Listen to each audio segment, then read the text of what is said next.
Right, we're live. Hello and welcome to the dark side. I keep saying that I'm going to get a jingle so that way we have like a couple of minutes of something intro, but I haven't managed it yet. Maybe when we're on our season break. This is after all season 3. So when we come to season 4, maybe we'll have a nice intro jingle for us. But in the meantime, welcome to the later edition of the dark side. We are so happy that you join us. We're happy that you can watch this back and interact with it. We love your questions and comments here, so please do give Facebook permission so that we can see your comments. That's really important. And please just add those to the comment section below and we will be able to answer any questions or talk to you and interact with you. Are you ready for news? Yeah. Right, so I'm going to say that Mr. Storm is really leading out on this one today, but we're going to see how we get on. So in the first bit of news that I wanted to bring up, it is actually news from 2 weeks ago that I haven't managed to celebrate yet with our dark side family, and that is that Barbados is a republic.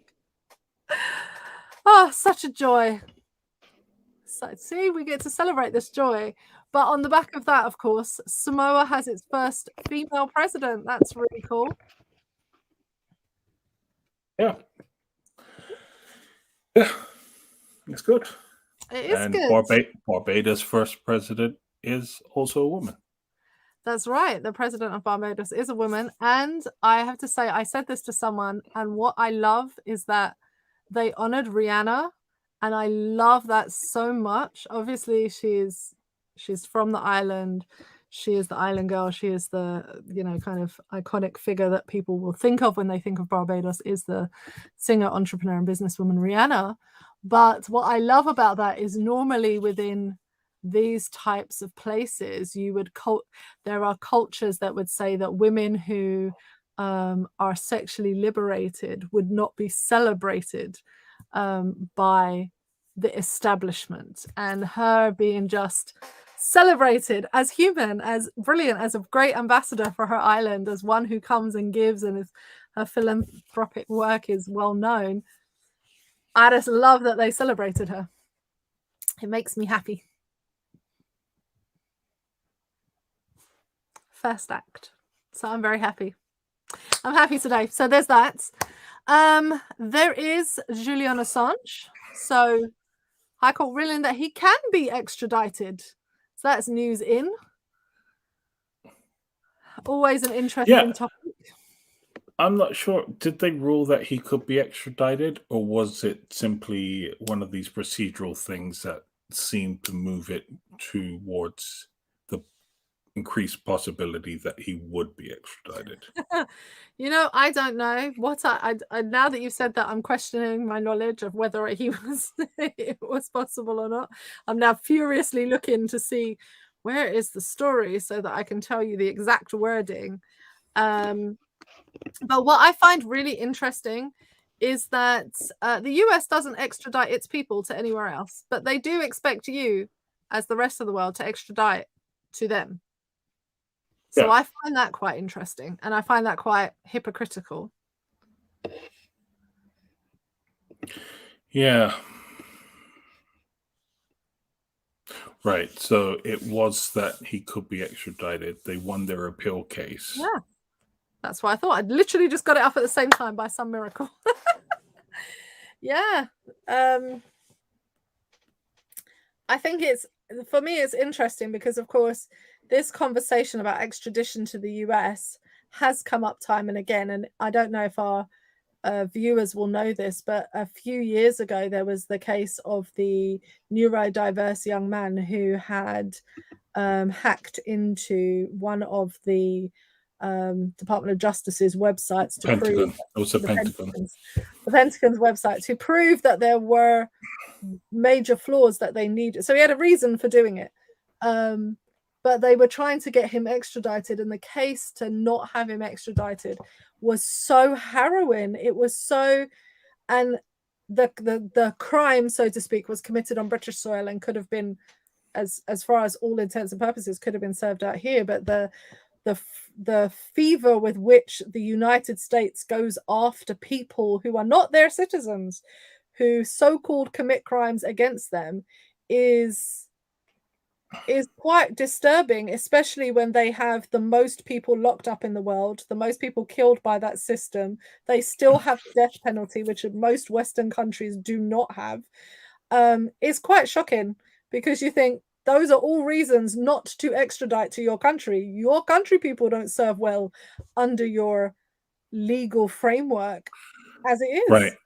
So the reason the High Court gave permission for Assange to be extradited is because previously the lower judge had based her ruling on the fact that Assange will be placed in a really restrictive prison that wouldn't have been good for his mental health. And the US has now come back and said that he wouldn't be placed in those conditions. And so that's why the Supreme Court has said, yeah, he can go. But we all know the US is not exactly one for keeping its word. And once he's on US soil, they're going to do as they please. And then Well, they what still have can be done about Bay, it? right? Right? So, yeah, I'm like, I don't put any faith in what they say. They will do as they please. And the reality is, once he's there, they're going to be like, what are you going to do about it? Yeah. You've lost all bargaining chips, and he's gone to the system, and that's that. And whether you agree or disagree with him, with his politics, whether you agree or disagree with, his behavior, the reality is that if we're looking at legal frameworks, can he not be tried in the international court? Is that not possible? It's not as if that's impossible. And it happens all the time to criminals around the world that face charges within their own country against their own governments, that they are tried within the international court. So there are other solutions to this problem. But once again, the United States don't play by international rules, and they don't play by the UN or any of the standards. They laud it up and act like they hold it up, but when they actually comes down to it, there are very few times when you see them play by those rules. Yeah, well, look, the reality is, I mean, when I start talking later, we're going to see that it's not just the US. The UK doesn't play by international laws or rules either. So, I mean, right now we're pointing the finger at the US, but,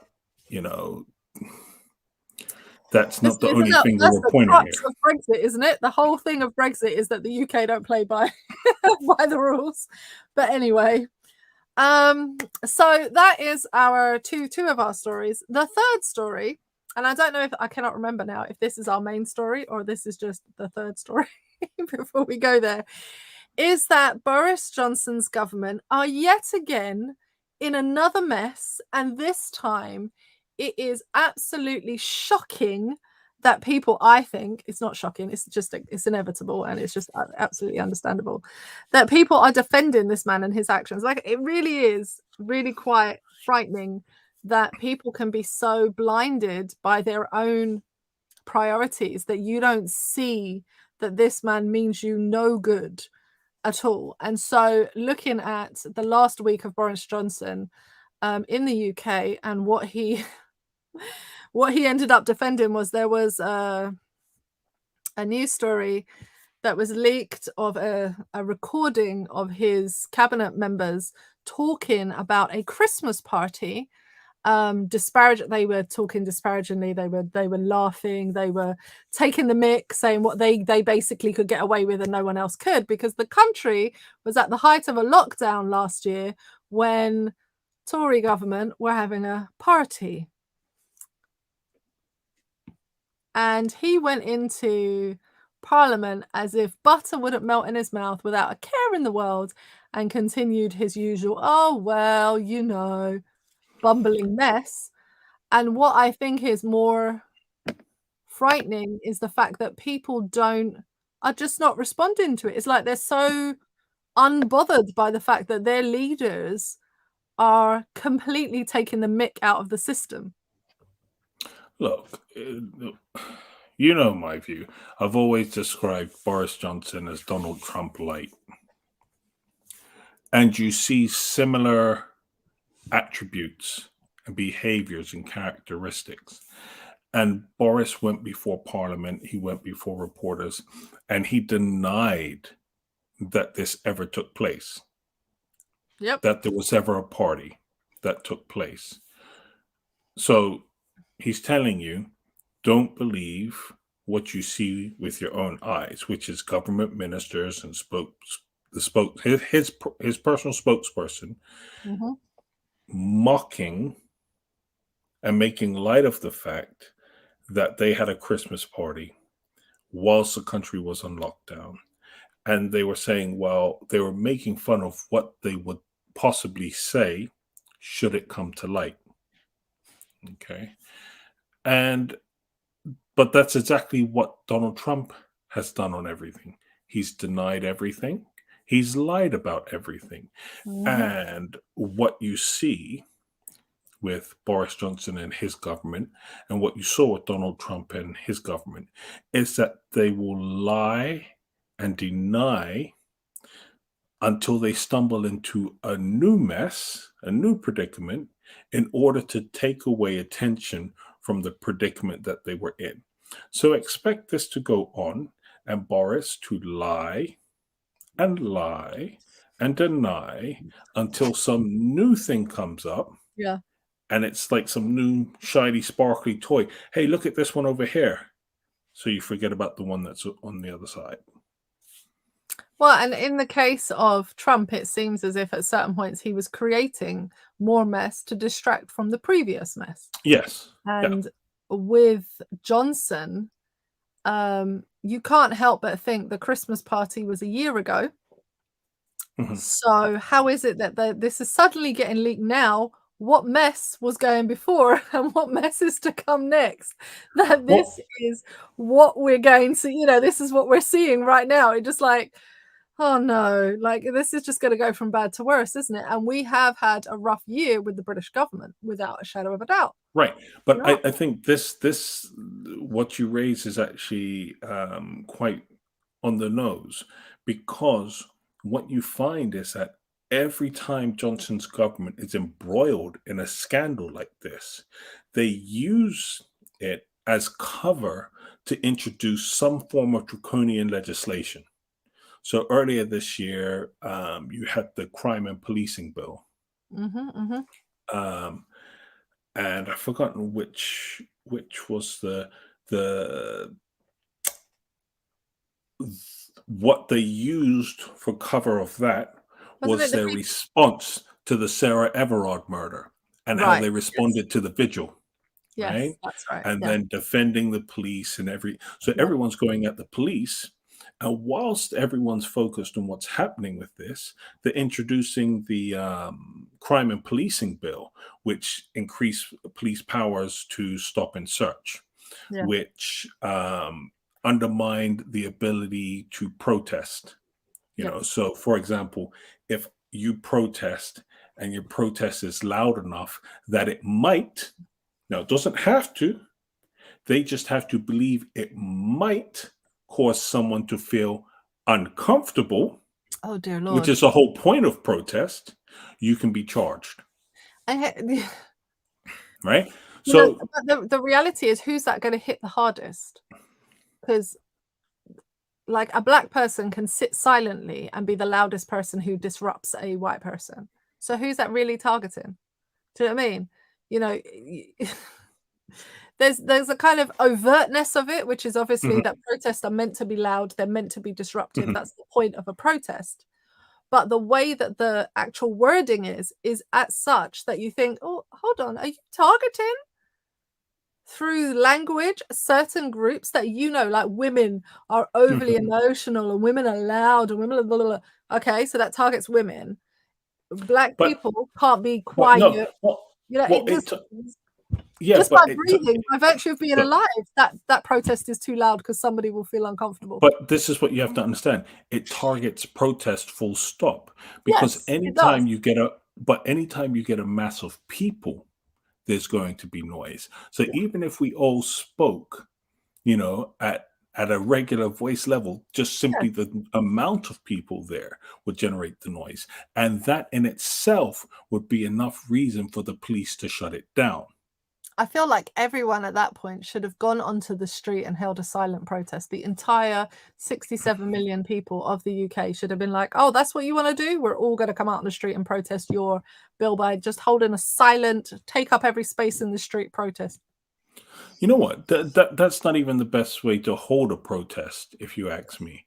The best way to hold the protest would be if the entire country said for a whole day, we're not spending a single penny anywhere. Can you imagine? Bring the total economy to its knees.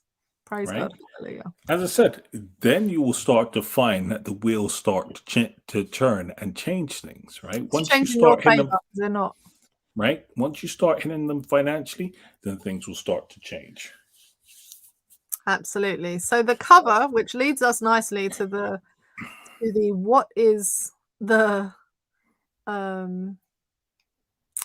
So what is being slipped right. in under the cover of this scandal? Thank you. That's Right. what I was looking for. So go on. So what just passed its reading in the House of Commons this week was the Borders and Nationalities Bill. And it's going to head off to the House of Lords for debate.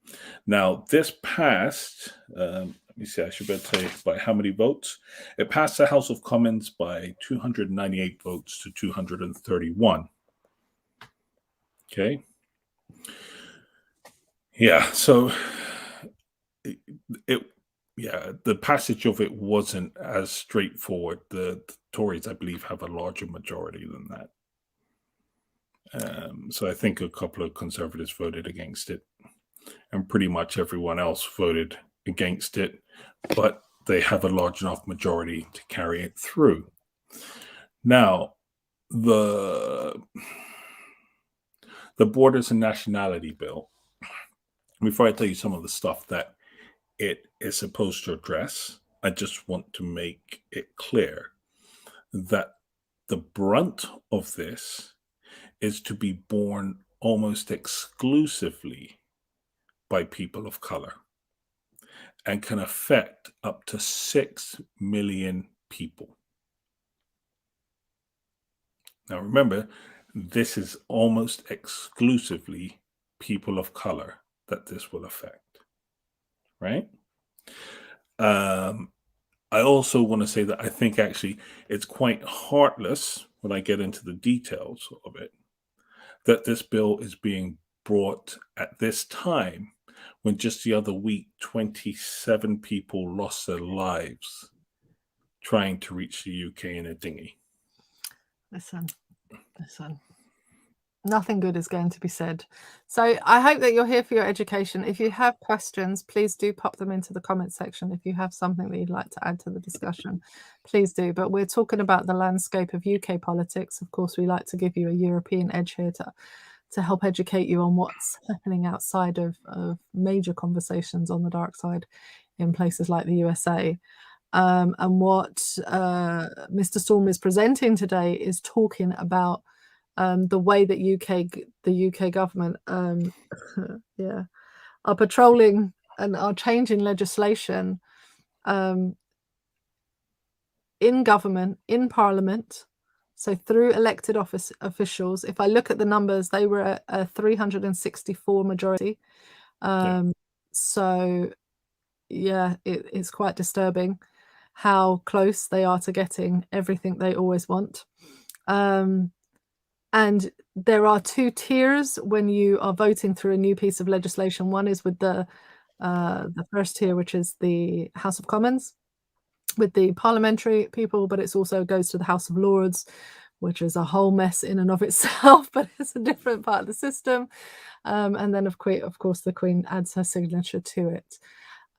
This all being done to the backdrop of the last 4 years, 5 years of Brexit talk, of blaming the immigrants, I think of it goes back it further goes than further that. than that, it goes to the Windrush, it goes further, but I'm saying in terms of the current context and the current leadership, if we look at current context, current leadership, we've just had, you know, this anti-white, anti-non-white, basically, rhetoric in the UK for very strongly. Hate crime in the UK has gone up considerably.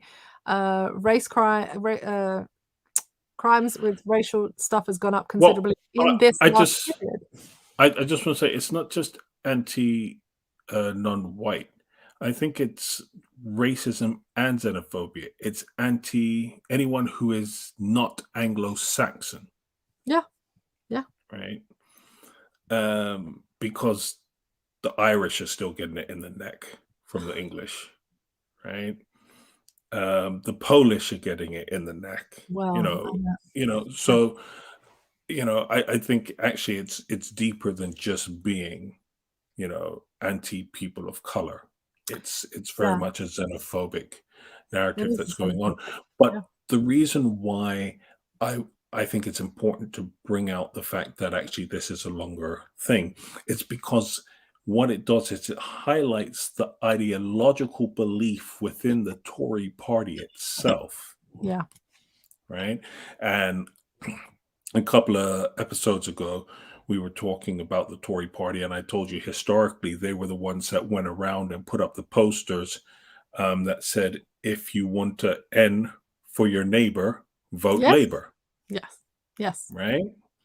And yes, so this is an ideology that exists within the political party itself. And yeah, so I think it's important that we bring it back and that we can trace it from when the Tories came to power this time round. So we go back to David Cameron's terms in power, mhm, and you mhm, have the Windrush.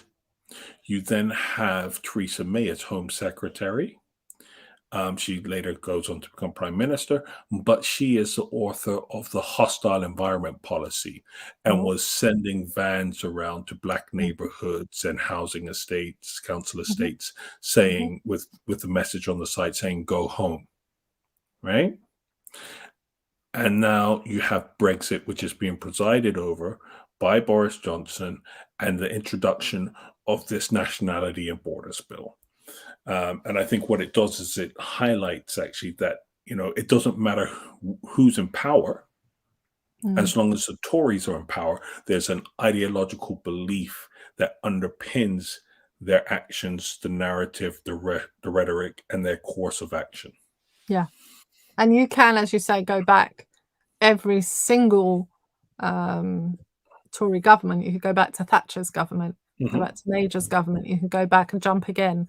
And every time it has that switch from Labour to Tory, you get the uptake of xenophobic, racist, anti-European, anti-everybody else, pro-Anglo-Saxon white narrative, and the laws and the treatment of people changes to something really negative every single time. And yeah, those links, they have to be highlighted for people, especially if you're not European. If you're not British, you may not know those historical links. They have been spoken on about here in the Dark Side. We talked about the Windrush generation, and we talked about how far-reaching back the problems went with the Windrush generation to the previous governments in the 50s and in the the 40s, and how those were problematic. But you find that every time there is a Conservative government, here come the same problems again. Right. So now to delve into the Borders and Nationality Bill a bit deeper. Mhm. So one of the claims that the Tories make is that this bill is to help eliminate people smugglers. Sounds good in theory, right? Well, no, I don't trust it, so go on. Okay, no, but I mean, if you said, look, we want to get rid of people smuggling, Yes. you'd pretty Yes, much this say, is a good well, thing. Yeah, this that's a is a good good thing, thing. right? Except that this bill doesn't do that, right? So what they said is, well, how we want to get rid of people smugglers is we want to increase criminal sentences and penalties on people that are on those that are people smugglers. Okay? Now, How's that going to here's the change? thing. It doesn't do anything because here's the thing. You can increase the penalty on smuggling drugs. Some countries have the death penalty for smuggling drugs, and people still smuggle drugs, right? So Right? increasing the penalties won't work. However, what this actually does, and the language of the bill is written so that it doesn't just target people smugglers. It targets anyone who assists asylum seekers. So, for example, an asylum seeker comes to the UK, right? I have a question. Go on. So you mean, so just to be clear, because as I understand what happens, sometimes the dinghies are going from across the channel, Mm. and you will have aid agencies that will assist people who are drowning, Mhm, like people who are dying literally in the water. Are you mhm. telling me that the law is written in such a way that the aid agencies that help people to not die and to land safely on land, wherever that may be, are actually could be prosecuted under this law? Technically, yes, Oh God. right? But it goes deeper than that. So, for example, let's assume the asylum seeker has made it here safely, and they're out on the streets and they're starving, right? If you provide them assistance, you can be prosecuted. Excuse me? I mean, what it sounds like you're saying to me, but I need to obviously just clarify these things, is that if there is a person in your country who is hungry, homeless, challenged, and here for whatever reason, an asylum could be that reason, and you as a church, charity, individual choose Yep. to feed, clothe, or house them, you could be prosecuted. So it does, as I said, it doesn't matter whether you are helping that asylum seeker for financial gain or not, you can be prosecuted. Okay, next point about the bill, because I know that just makes my blood boil. Like, it just makes me so damn angry. Right. So the Tories then go on to say, well, the introduction of this bill will help save lives. What lives? You just told me that you go prosecute people who help feed them, so that's not going to encourage people. Like, what lives? Well, their argument is that people won't come. That's what it boils down to, right? Now, But the here's the person thing. who's trying to flee the dictator, who you put into power, anyway, different subject, doesn't know that they're going to die because you're not going to feed them. They don't know that. They're just trying to get to safety. Right now, well, it's not a different subject because I think it's very pertinent. Because what this bill doesn't do, you claim it's going to save lives, but it does not eliminate the reasons for which people seek asylum. So, how are you going to save lives? It's not like the bill says we're going to stop messing around in countries in the Middle East, in Africa, in Asia, and other places which don't concern us and keep to ourselves so that we don't destabilize the region, cause poverty, instability, We don't bomb them famine. to within an inch of their life and destroy an Yep. entire landscape with our terror that we Right. inflicted on them. No, we're not. Right. Doesn't say any of that.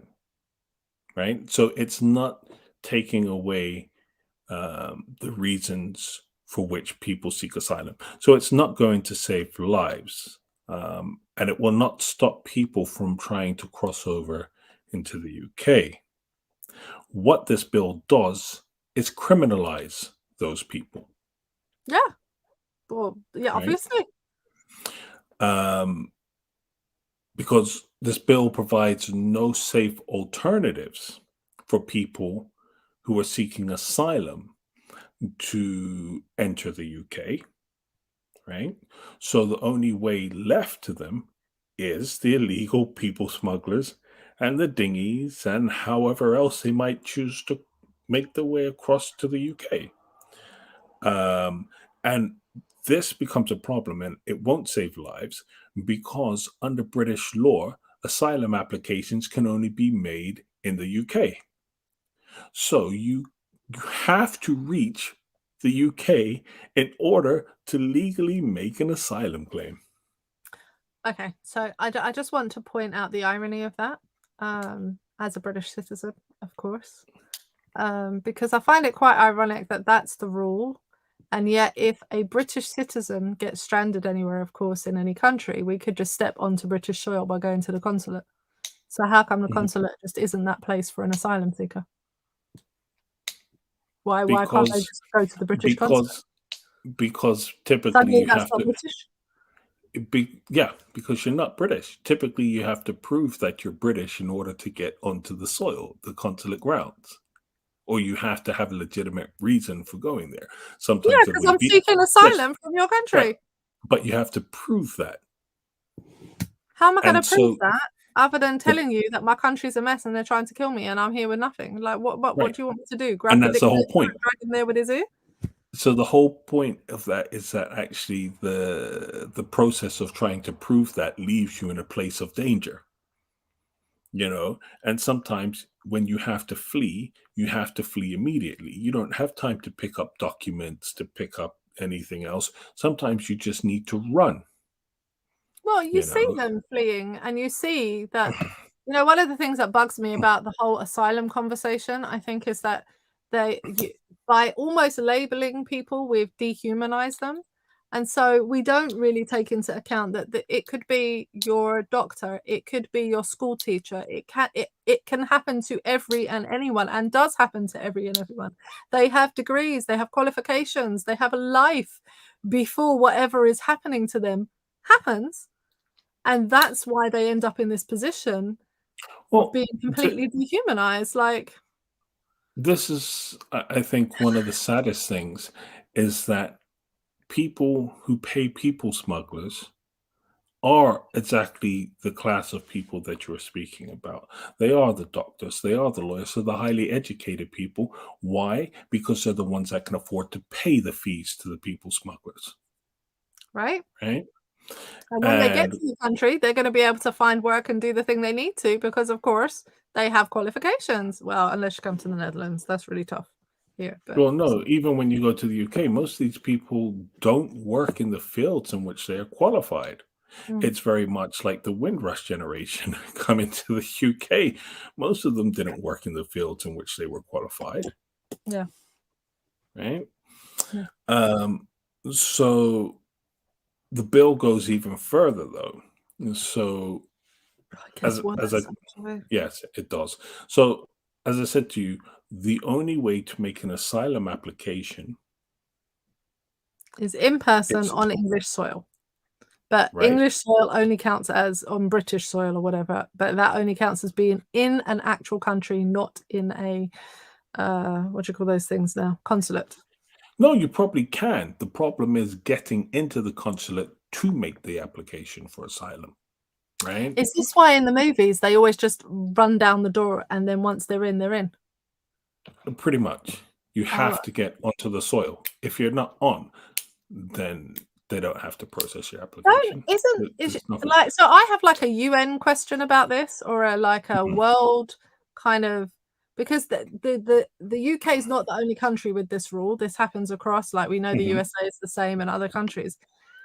Isn't there a better way of dealing with this issue than the way that we're dealing with this issue so that we could eliminate this problem?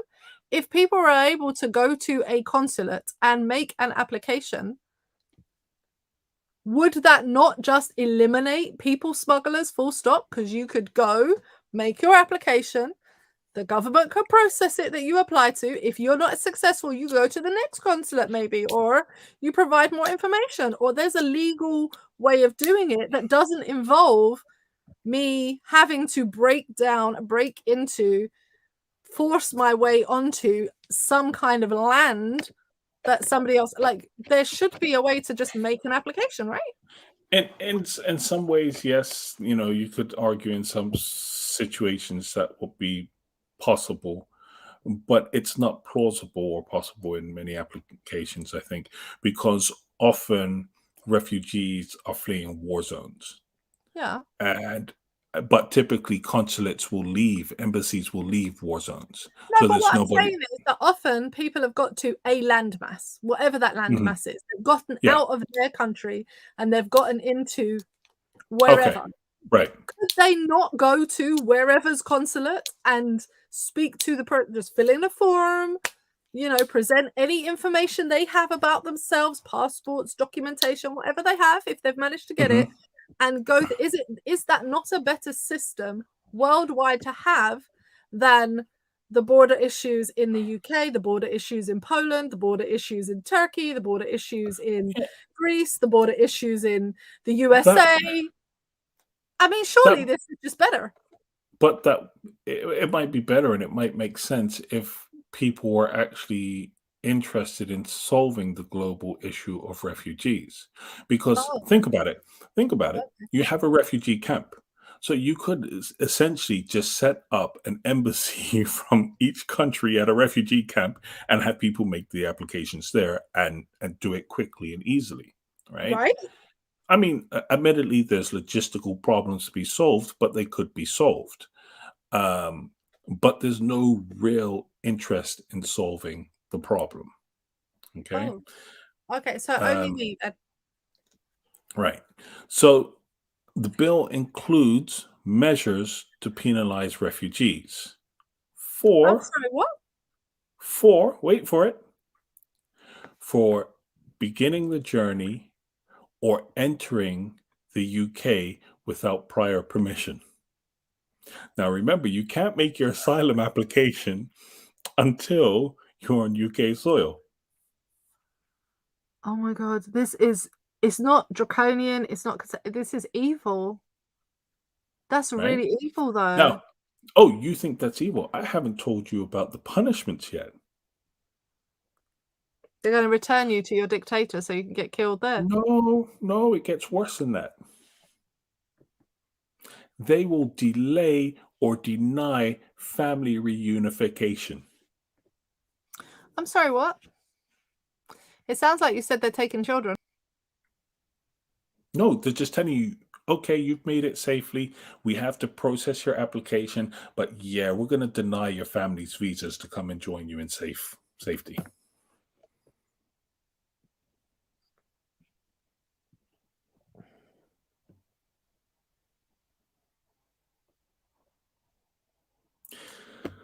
So, I know that we're supposed to be educating people, but I genuinely feel quite at a loss on this one. I don't actually know what to say. There is nothing that. listen, I said it before and I'll say it again. Pretty Patel is evil. I don't have any other description for her other than evil. And actually, I was talking to someone last night or this morning, can't remember. And I said, listen, this is just me guessing, but I would say she has issues with her parents because her parents were refugees. And it's like the measures she's put in place would stop her parents from coming to this country. And I'm just like, she must really hate her parents. You just look at everything she does, and I'm like, lady, you must have some serious issues. I don't know what your parents did to you, but you messed up. Yeah, but So, you can't even say, like, I mean, I get your point, but like, this passed Parliament. This passed. There were reasonable people who sat and thought about what they were voting on and went, yeah, sounds about right. I'll tell you what we'll do. When you're fleeing a war-torn country and you have to fight to get to our land and you got mhm, to get in illegally, there's no other way to do it. What we'll do is mhm. we'll criminalize you and your family so that you can just sit in a jail somewhere in a corner, and we'll just make it almost impossible so that you don't. So what you're, to me, the thing that bothers me the most is that when they tell you where the majority of refugees are coming from, So where do the majority of refugees come from? They're places where the UK has gone in and declared wars that have lasted for decades. Those are the majority. You've been in their country, messed up their country, ruined their system, destroyed their infrastructure, and then went, we're going to just pull out now. Oh, and so now that those people are now in a land that's been completely destroyed, in a place that you destroyed and decimated, then they are subject to the dictators and the whims of people who come in because you've just left a power vacuum and just allowed crazy people to take over and start killing people randomly. You're going to say, oh, really? No, you left without having a visa? Oh, I'm so sorry. You can't come here. And we're not going to allow your children to come here because that would be humane. Like somebody passed that and was like, yeah, that's a really good idea. I'll vote for that. Listen, should all be disgusted with yourself. That is disgusting. It is disgusting. And this is the sad thing about the British electoral system. So since I can't remember the 1940s or maybe even before that, in something like almost every single election,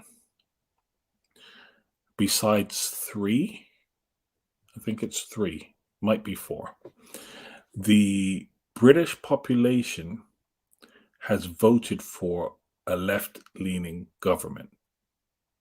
And what I mean by that is that more people will have voted for the Labour or the Greens or the Lib Dems than have voted for the Tories. But because of the way that the electoral system is here, you end up with the Tories. So combined, no, because it's first past the post, right? So like for example, for 55% of the population might vote for a more left-leaning government, but because 45% have voted for the Tories get into power. So actually, the attitudes is split between 3 parties, and they are split for just one. Right. Okay, I see your point. So the actual population and the sentiments of the population are left-leaning, but are never being carried out. So I just thought that's you don't get the government that you deserve. You get the government that you're stuck with. It's not fair. The system is stacked against you. Well, it is what it is.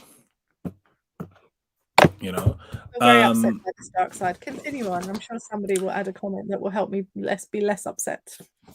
Right. So the bill also allows for offshore asylum processing.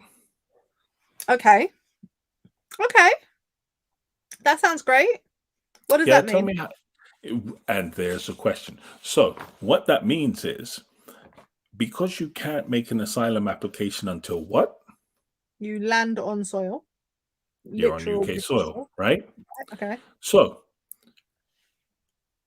the asylum processing center is where? In the UK. No. What did I say it allows for? Right. Which means if I have to land on UK soil to make the application, whilst you're processing it, where am I? Offshore. Which means I've made it to a safe country. You're now shipping me out of the safe country into a detention center, read prison, here prison, see prison, whilst you process my application form. I don't understand. I don't even understand what you're saying right now. Right. So break that one down to me. So there's a possibility to have an offshore processing center, where you, as an asylum seeker who've managed to get out of your country and into a semi-decent place. To reach the UK, you reach the UK, you make your asylum claim, they are then going to take you, ship you somewhere else, and stick you in a prison somewhere that isn't on UK soil.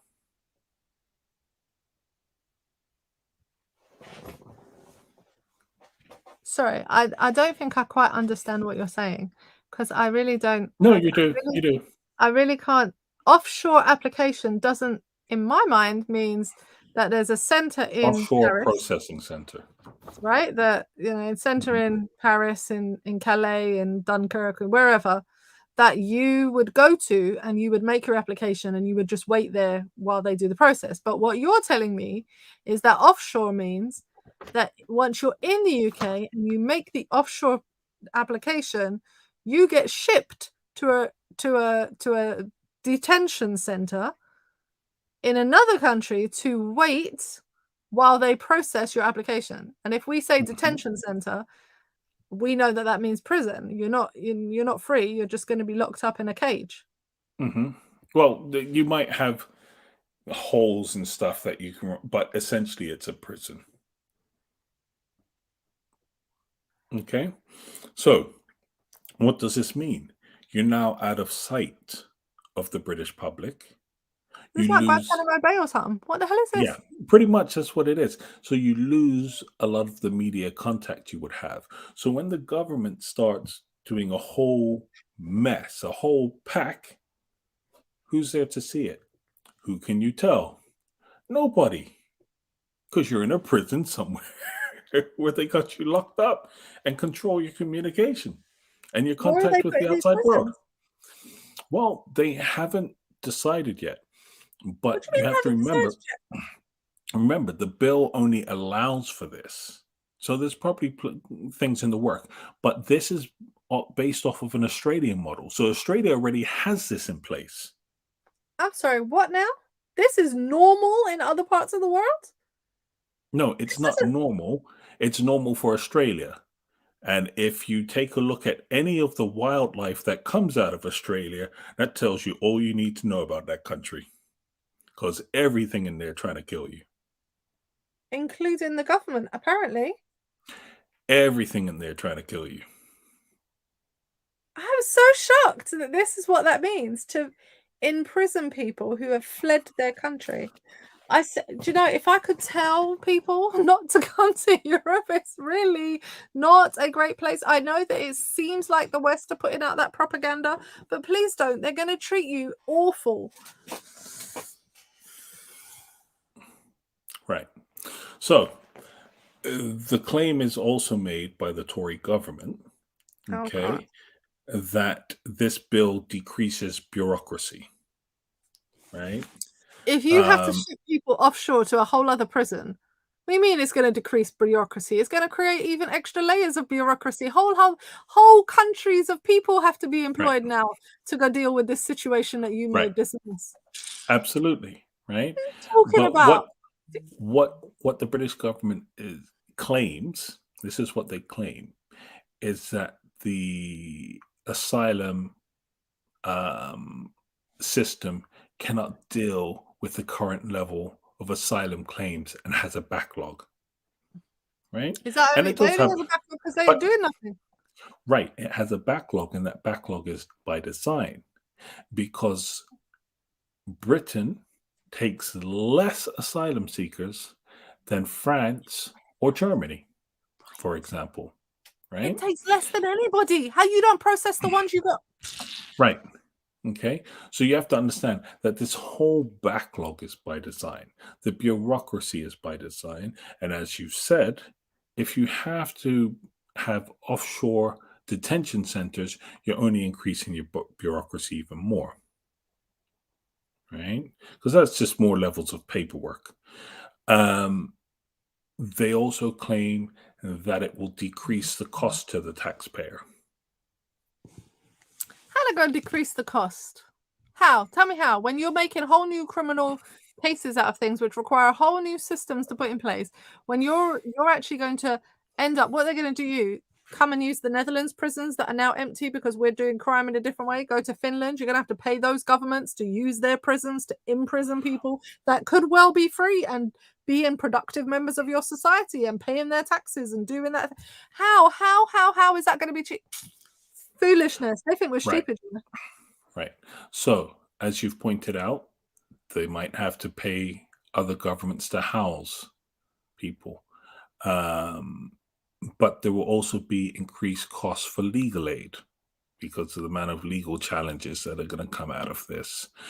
But if they choose to build the detention centers offshore, there's going to be increased costs. So that, you've got the little islands around the UK, right? They could build a detention center on one of those conceivably, or a couple of those conceivably. But that still increased costs because you now need to construct, maintain, and staff those facilities, right? And Seems you've built the them whole problem. offshore. You've built them offshore, which then means how do you get supplies to them? Do people think we're stupid, you know? These people actually think we're stupid. Right. Okay. Now, the other claim that the Tories make is that it will deter people from coming. Now, Nobody knows nothing about your legal framework that you've just put in mind. How are they going to know that you're going to treat them like this? How are they going to be a right. deterrent? Well, here's the thing.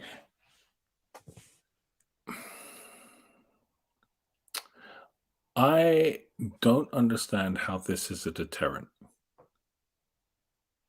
Okay, because as I said, people are still going to come. If it's the only foreign language you're going to come. If it's the country in which you have family that live, it's the place you're going to come, you know. But I think the more important question in all of this is not whether it will deter people from coming, but why would you want to deter asylum seekers, some of the most vulnerable people in the world, from coming and seeking safety? Why do you want to deter that? That question right there. All of that question right there. Every single fiber of my being in that question right there. In all seriousness, why? What's the big deal? Like, really, what's the big deal? And I remember reading a news story of somebody in the UK saying, well, you need to come and live with them who are come on asylum. They're my neighbours. I bet you don't care. And I was like, do you know what I find really ironic about those kinds of news stories is that you are going to start trouble with the people who are there on asylum, not the other way round.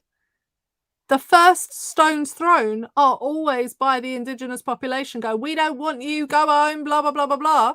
Hello.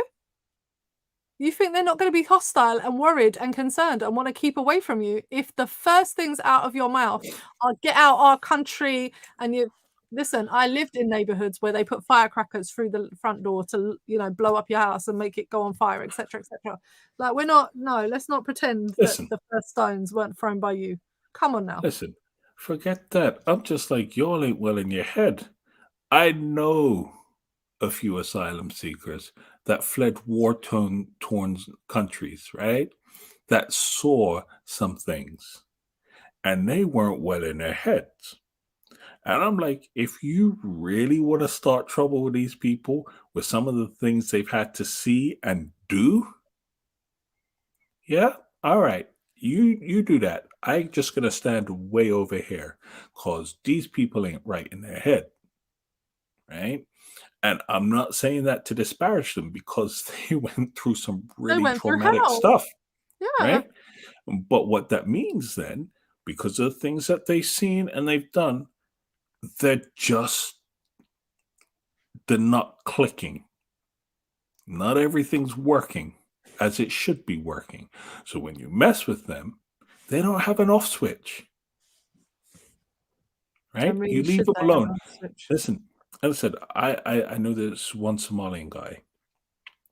When I say he was the most laid back person, he was calm, avoided conflict at all costs.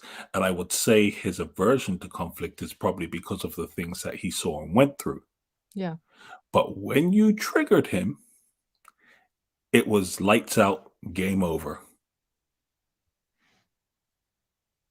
Right?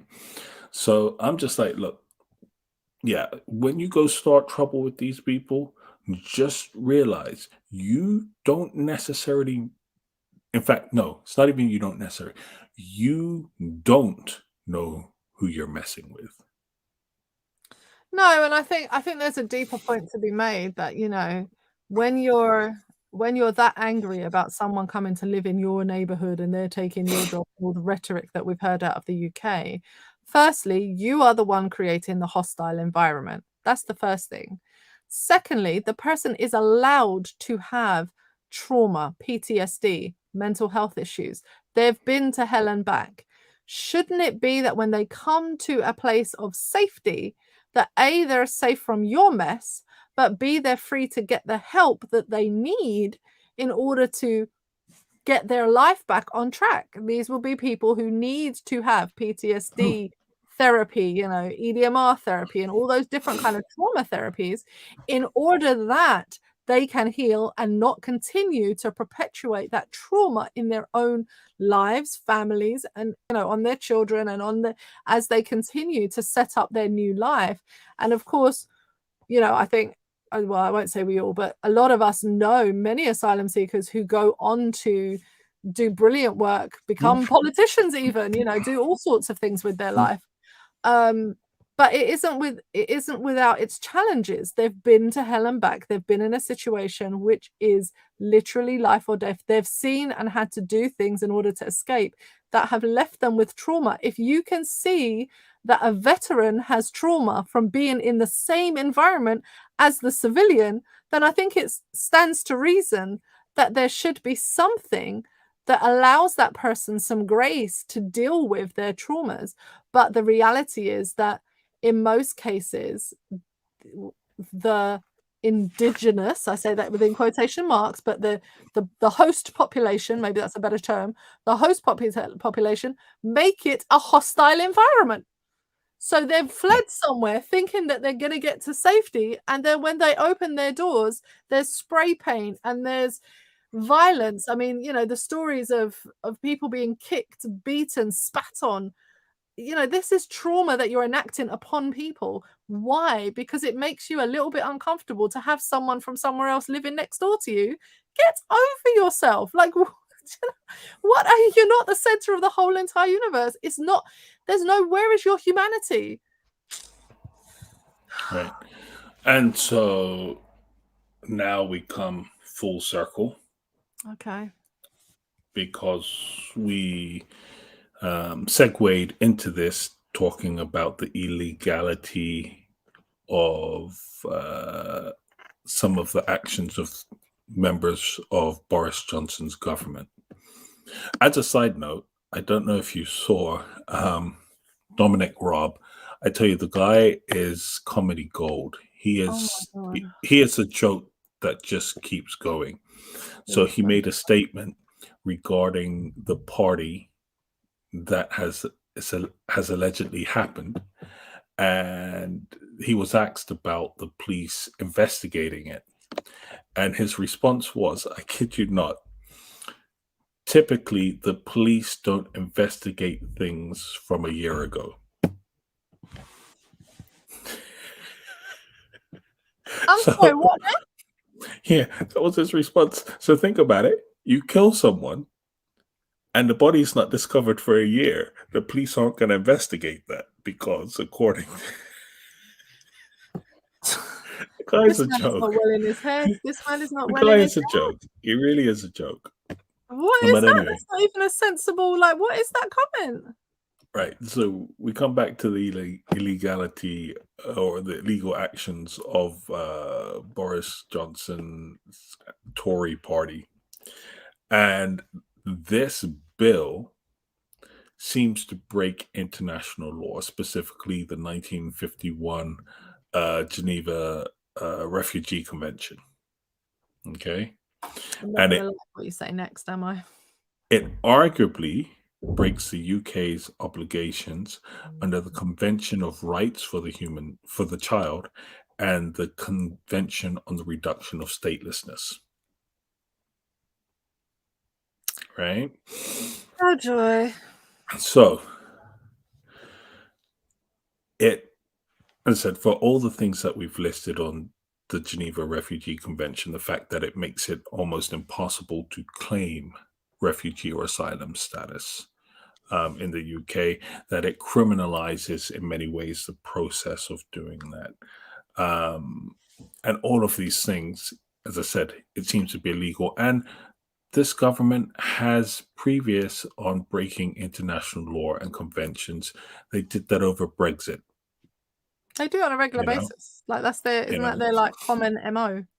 Yeah, but yet they claim they're the party of law and order, right? How do you explain? Um, Who's stupid right. enough to believe that? So, but there's also another. So It's another one. Really? there's There's also more bad yes, news? yes. So one of the other things that this bill gives the British government the right to is to strip citizens of their citizenship Right, I heard about without this. without informing them.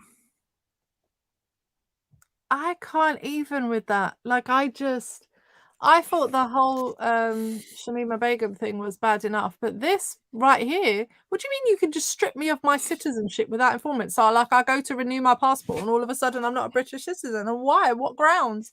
How is this even possible? What do you mean? You're just gonna Well, leave me stateless? Nah, man. well, here's the thing. So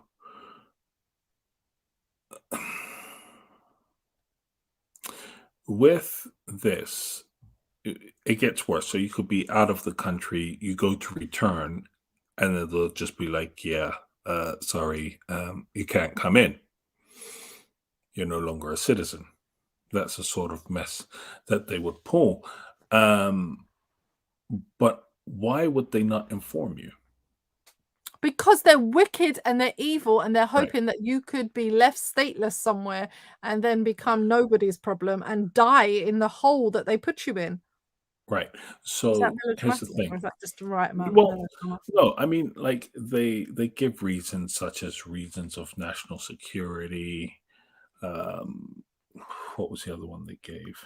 I don't know. They give a couple of reasons, but the real reason why they wouldn't inform you, because under the current law, the government, because they'll say like, "Oh, we couldn't find you, we couldn't locate you."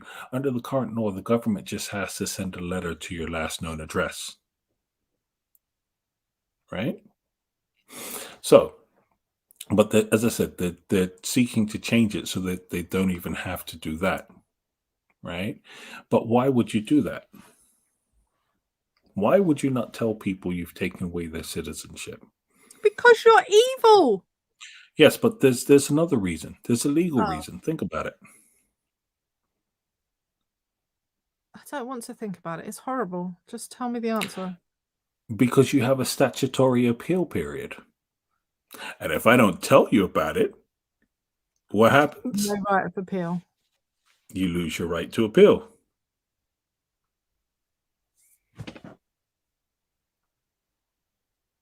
I don't know about anybody else, but we're winding up the dark side right now, and I feel rather sick. I know this has been a proper education. It's good for us to learn. It's difficult for us to hear. But when your governments act in this way, you have to hold them to account. We had to do something to change this. We can't just let this slide because this can affect, well, I mean, we should be worried that it affects the asylum Right. seekers. But if you Listen, can't worry about them, shouldn't you worry about your damn self? I'm going to say this. I don't actually have access to my Facebook right now. But if you can pull up my Facebook page, there's actually a link to a petition that can be signed regarding this bill Okay, that let me see what perhaps I you can do. can Share in the um, comments. put down there. So, yeah, so you deprive people of their right to appeal. Now, you mentioned Shemima Begum. Okay. Yep. Uh, so here's an interesting thing about this case, and it brings up another problem with British law as it currently stands, and that actually makes it even worse. What they're actually trying to do is that the British government can deprive you or it can strip your citizenship if the Home Secretary reasonably believes that you can gain another citizenship. Yeah, but listen, that's No, not no, no, no, no, reasonable. no, no, no, no, You know no, it's not no, reasonable. no. You know nothing about But it is this, reasonable. no, no. But this is where the problem occurs, because you cannot leave someone stateless. So when they strip somebody of their British citizenship under the claim that they can gain another citizenship, Yeah. that other country doesn't have to grant them citizenship. So you have left someone stateless. Even if it's during the process of applying for that citizenship, you have left that person stateless, right? That's number one. Number two is that there's no definition for reasonable belief. So, for example, the Home Secretary could turn around and say, "My cat's dog walker told me that they knew that Shamima Begum could get another citizenship," and could argue that constituted a reasonable belief. There is no definition for what constitutes reasonable belief. So it's problematic on two fronts. What happened there? So what they argued was that Shamima Begum um, could get Bangladeshi citizenship because Bangladesh automatically grants it to children of Bangladeshi parents. Yeah, But that's not what happened. Bangladesh disputes this.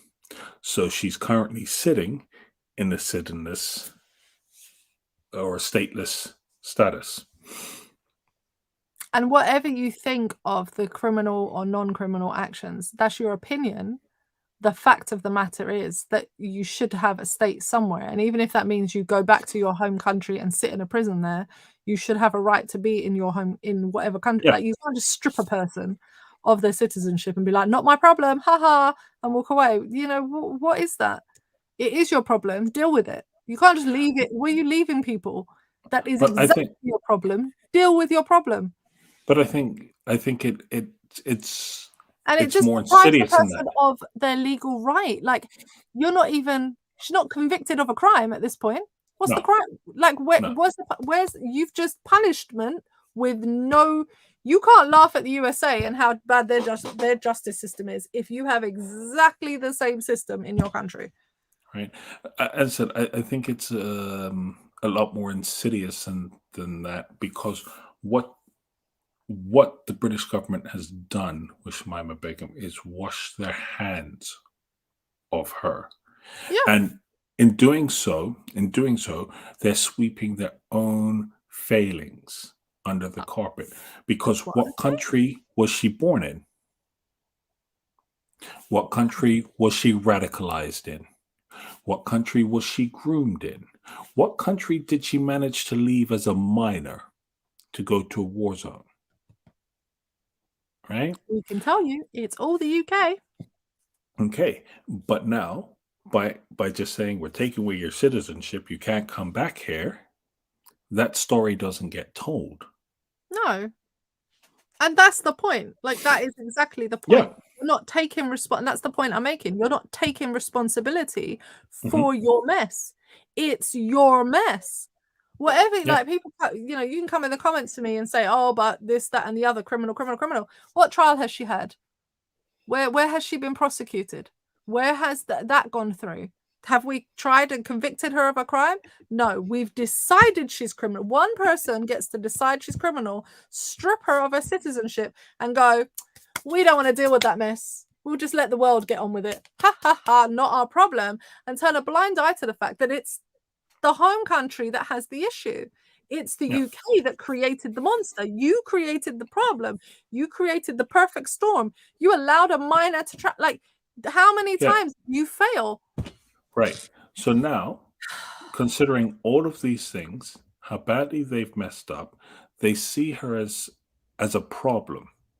Well, what do Western nations do with their problems? What do they do with the junk, with the batteries they can't recycle?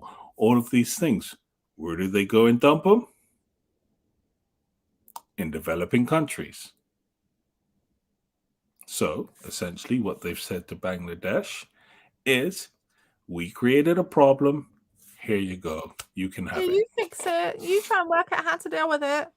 Yep. Good luck. Wretched ass people. Look, you know, today's dark side was very challenging. It had some deep information. The petition is in the comments section. I think that people listening to this, I hope, feel educated and empowered to read, to go and learn for themselves and sign the petitions and hold their government to account. Because while we're talking the extreme cases, there are people who just a few weeks ago were sitting on a plane waiting to be extradited without conviction, without trial, without any advocate, whatever. The British government just decided, oh, that's it, we're packing you up and sticking you on a plane, and you can go back to a country you've never lived in, weren't born in, you know, because we've decided your citizenship doesn't exist. The British government is consistently doing these things. And to think that if you're sitting there and you're a viewer from a white perspective and you're like, well, it's probably not going to happen to me, I'll be okay. Okay, if you say so. If you say so. Because they're stripping your rights too. You might think, oh, well, those poor minorities deserve what they get. But the reality is, it's your rights that are going too. And it's always your rights that are going. You just don't care enough to get off and do something. And I think that I would hope that our viewers, the people that watch this, the people that interact, will become advocates for those people who are marginalized. Because what is this? If not us, then who? Somebody's got to do it, right? Somebody's got to stand up for people around the world who are being marginalized and treated like this. The world has got to come up with a better plan to deal with the wars that it created than saying to people who are living in hell, by the way, stay there and rot because we're just not going to do anything. All the while raising funds for charity so that rich people can claim that they don't have to pay taxes because they donated to charity. Give me a break. Give me a break. Frustrated.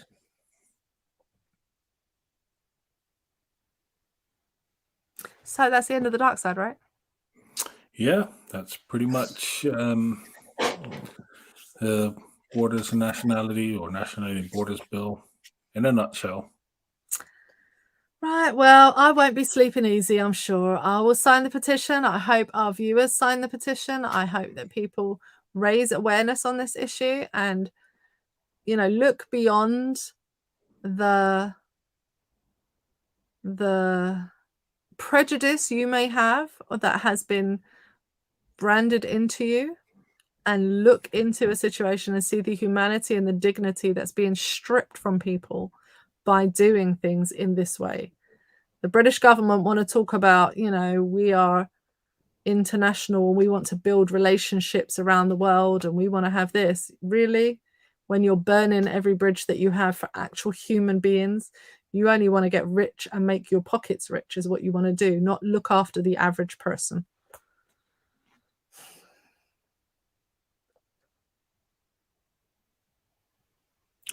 All right.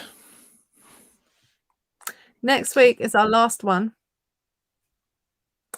of the season. Season 3 will be finished. And we'll be back in the new year with season 4. We take an extended break over the Christmas period to process, to refill ourselves with joy, to do things that build ourselves up so we have more time to educate you come the new year. But next week is our last week. If there is a topic that you would like us to cover, please do send it to us, because it is our year-end roundup. What has really struck a chord with us over this year? Oh, joy. Well, Mr. Storm, it was great. Thank you for the education. Thank you for the research you've done. Thank you for looking into this bill, as much as it pains me to have to learn about it, and it just beggars belief that it even exists. Thank you for doing the work to uncover the truth in these situations. We thank you, all the viewers, for watching and sticking with us, and we will see you next week for the last edition of season 3 of the dark side. Thank you very much. Bye-bye. Peace. All right, I'm ending broadcast.